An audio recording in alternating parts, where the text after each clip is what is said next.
चलो बाबू देखो ये एक्सरसाइज 4.3 सवाल नंबर 7 है। ठीक है, देखो सवाल नंबर 7 में क्या बोल रहा है कि दो संख्याओं के वर्गों का अंतर 180 है। दो को संख्या है और उनके वर्ग को घटा देते हैं तो वह 180 के बराबर आता है। दो को संख्याओं के वर्गों का अंतर क्या है? 180। बोला यदि छोटी संख्या का वर्ग बड़ी संख्या का 8 गुना है। बोला है जो छोटी संख्या का वर्ग होगा वह कैसे होगा? तो बड़ी संख्या का 8 गुने के बराबर होगा। क्योंकि यहाँ पर बोला कि दो संख्याओं के वर्गों का अंतर, जब दो को संख्या तो स्वाभाविक सी बात है कि एक संख्या बड़ी होगी और एक संख्या छोटी होगी। ठीक है, और बड़ा में से छोटे संख्या के वर्ग को घटा देंगे तो दो को संख्या होगी, एक बड़ा संख्या और एक छोटी संख्या। ठीक है, और उनके वर्गों को जब आपस में घटाते हैं तो वो 180 के बराबर आता है। अब देखो बड़ा छोटा संख्या कैसे दिया गया है, तो बोला छोटी संख्या का वर्ग, छोटी संख्या नहीं, छोटी संख्या का वर्ग बड़ी संख्या का 8 गुना है। जो बड़े संख्या होगा उसका 8 गुना छोटी संख्या के वर्ग के बराबर आएगा। तो दोनों संख्याएं हमसे पूछा गया है कि वो दोनों संख्याएं कौन सी है। तो देखो माना कि बड़ी संख्या, माना कि बड़ी संख्या बराबर x। बड़ी संख्या क्या हो गया? x। तो बड़ी संख्या का वर्ग क्या होगा सो बताओ। बड़ी संख्या का वर्ग, संख्या का वर्ग, बड़ी संख्या का वर्ग x स्क्वायर। अगर वर्ग संख्या x है तो उसका वर्ग क्या होता है? उसी संख्या को उसी से गुणा करना।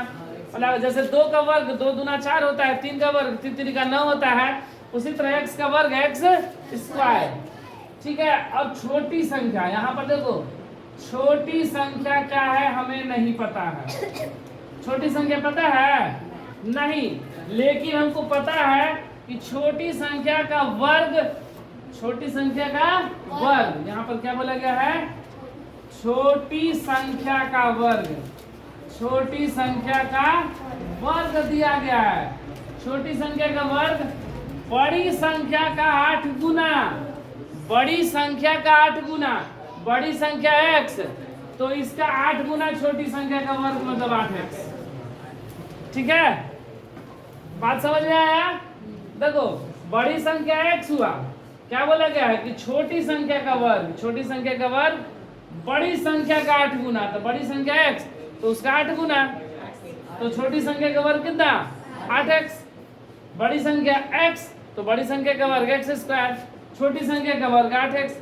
तो छोटी संख्या क्या होगी?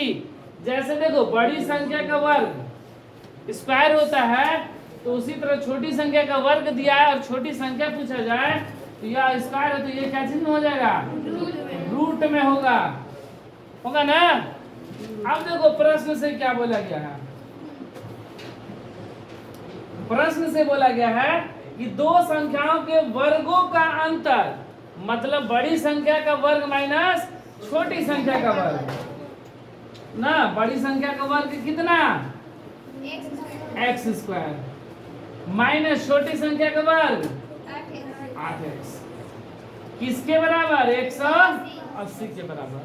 प्लस का 180 इधर आएगा तो बराबर 0। अब बोल रहा है कि इसको हम लोग जैसे हमारी इच्छा करे वैसे बना सकते हैं, पूर्ण वर्ग विधि या द्विघात समीकरण विधि या गुणनखंड विधि। इसे हम लोग कैसे बना लिया जाए? गुणनखंड विधि। तो पहला गुणे तीसरा, गुणा करने पर 180 और घटाने पर 8। वो दो की संख्या कौन सी होगी? गुणा करने पर 180 और घटाने पर 8। नहीं पता चल रहा है? 8 और 10, 10 और 8 80, 180 लेना ना। 18 जहाँ में 180, 18 में से 10 गया, बोलेगा ना। 18 जहाँ में 180, 18 में से 10 आएगा 8, हमको 8 ही तो बचाना है। तो देखो x स्क्वायर माइनस का 18x प्लस का 10x, 18 में से 10 गया 8, अब गुणा कर देंगे 18 में और ये माइनस का 180 बराबर 0। इन दोनों में से x कॉमन, x माइनस 18, इन दोनों में से 10 कॉमन, x माइनस 18 बराबर 0। एक बार x माइनस 18 और एक बार x प्लस 10 बराबर 0। तो x माइनस 18 बराबर, और एक बार x प्लस 10 बराबर, तो x बराबर और x बराबर माइनस 10।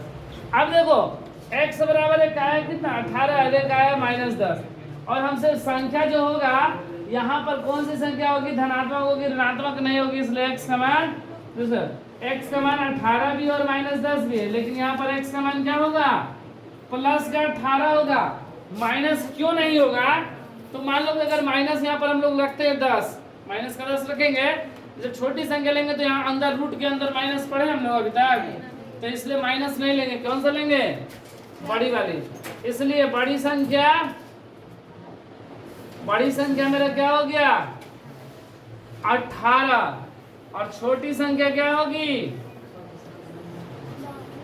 छोटी संख्या रूट का 8x है ना, छोटी संख्या रूट का 8x, तो ये कितना आ जाएगा, रूट का 8 गुणे 18, 8 को क्या लिख सकते हैं, 2 गुणे 2 गुणे 2, 2 दूना 4 दूना 8, 18 को 3 गुणे 3, 3 का 9 दूना 18, 4 को 2 के बदले 2 को 2 बाहर निकल गया, 2 को 3 के बदले 1 को 3, तो 2 दूना 4, 4 3 आई 12, इसलिए आंसर क्या होगा 18 और 12 आंसर।